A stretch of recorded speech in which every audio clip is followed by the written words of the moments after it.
Hello viewers, আসসালামু আলাইকুম। আমি মোহাম্মদ রমজান। আমার ট্রাভেলার এই চ্যানেলে আপনাদের সবাইকে অনেক অনেক স্বাগতম। আজকে আমি গ্রামের বাড়ি থেকে ট্রেনে করে ঢাকায় যাচ্ছি। এই ভ্রমণের পুরো অভিজ্ঞতা, ট্রেনের ভিতরের পরিবেশ এবং জানালার বাইরের অসাধারণ দৃশ্য আপনাদের সাথে শেয়ার করব। তাহলে চলুন শুরু করি আজকের ট্রেন ভ্রমণ। চলে এসেছি আমরা আমাদের রেল স্টেশনে, এই যে লোহাগড়া রেল স্টেশন। এইখান থেকে মূলত আমরা আমাদের জার্নিটা শুরু করব। তো এখনো ট্রেন আসতে অনেকটা লেট করবে। কত বাজে দেখো? নয়, এখনো 20 মিনিট দেরি হবে ট্রেন আসতে। তো চলুন আমরা রেল স্টেশনের ভিতরে প্রবেশ করি। আমরা রেল স্টেশনে অনেকটা আগেই পৌঁছে গেছি, যার কারণে মানুষের সমাগম খুব কম। আস্তে আস্তে মানুষজন আসা শুরু করছে। আবার অনেকেই আমাদের মতো আগে থেকে এসে অপেক্ষা করতেছে ট্রেনের জন্য। আগেই আমরা ট্রেনের টিকিটটা কেটে রেখেছি অনলাইন থেকে, কারণ অফলাইনে টিকিট পাওয়া যায় খুব কম। অপেক্ষার প্রহর কাটিয়ে ট্রেন এসে পৌঁছালো আমাদের প্ল্যাটফর্মে।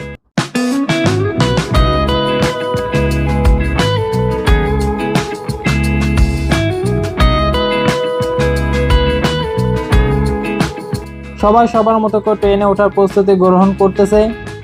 আমি অপেক্ষায় আছি আমার কোচ কোনটা সেটা খুঁজে বের করা।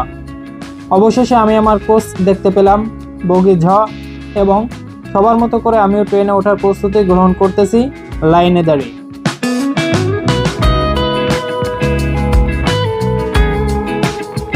আমি আমার সিটে প্রথমেই না বসে একটু প্রাকৃতিক দৃশ্য দেখতে ব্যস্ত হয়ে গেলাম এবং খুবই উপভোগ করতে লাগলাম।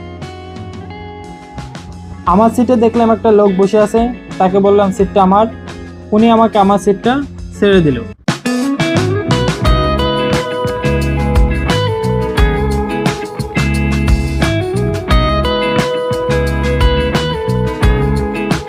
এক ঘন্টার মধ্যে আমরা চলে আসলাম ভাঙ্গা স্টেশনে। যেহেতু এখানে 2-4 মিনিট ট্রেনটা থামবে, তাই ট্রেন থেকে নেমে একটু স্টেশনটা দেখতে লাগলাম। এখন আমরা পদ্মা সেতুর মূল অংশে প্রবেশ করেছি। এই নদীর বুকে দাঁড়িয়ে যে সেতুটি তৈরি হয়েছে তা শুধু বাংলাদেশের ইতিহাসে নয়, গোটা বিশ্বের জন্য একটা বিস্ময়। ট্রেনের জানালা দিয়ে তাকালে দেখা যায় কখনো নৌকা ছুটছে, কখনো মাছ ধরার দৃশ্য চোখে পড়ছে। এক সময় এই নদী পার হওয়া মানেই ছিল কষ্ট, দুশ্চিন্তা আর সময় নষ্ট। আজ সেই পথই আমরা অতিক্রম করেছি মাত্র কয়েক মিনিটে। এ ভ্রমণে আসল সৌন্দর্য শুধু রেলপথ নয়, বরং এর সাথে জড়িয়ে আছে কোটি মানুষের স্বপ্ন, সংগ্রাম আর বিজয়ের গল্প। এই দৃশ্য মনে করিয়ে দেয় আমরা চাইলেও অসম্ভবকেও সম্ভব করতে পারি।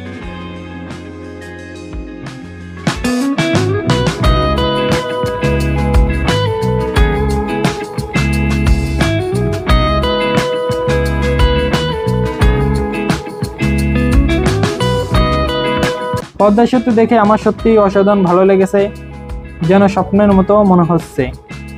যে পদ্মা নদী একসময় পার হতে কত কষ্ট হতো, আজ সেই নদীর উপর দিয়ে ট্রেনে বসে আরাম করে যাচ্ছি। চারপাশের দৃশ্য, বিশাল নদীর বুকে দৃষ্টি যতদূর যায়, সবকিছুই মনকে আনন্দ ভরে দেয়। আমরা ঢাকা এসে পৌঁছাইছি। যেখানে 2 ঘন্টা টাইম লাগতো, সেখানে লাগছে কয়েক ঘন্টা, সেখানে লাগছে আমাদের 2.5 ঘন্টা। তো এটাই ছিল আমাদের আজকে ট্রেন ভ্রমণের অভিজ্ঞতা। তো আপনাদের কেমন লাগলো অবশ্যই কমেন্ট বক্সে জানাবেন, একটা লাইক দিবেন। তো দেখা হচ্ছে নতুন কোনো ভিডিও, নতুন কোনো টপিক নিয়ে। আল্লাহ হাফেজ।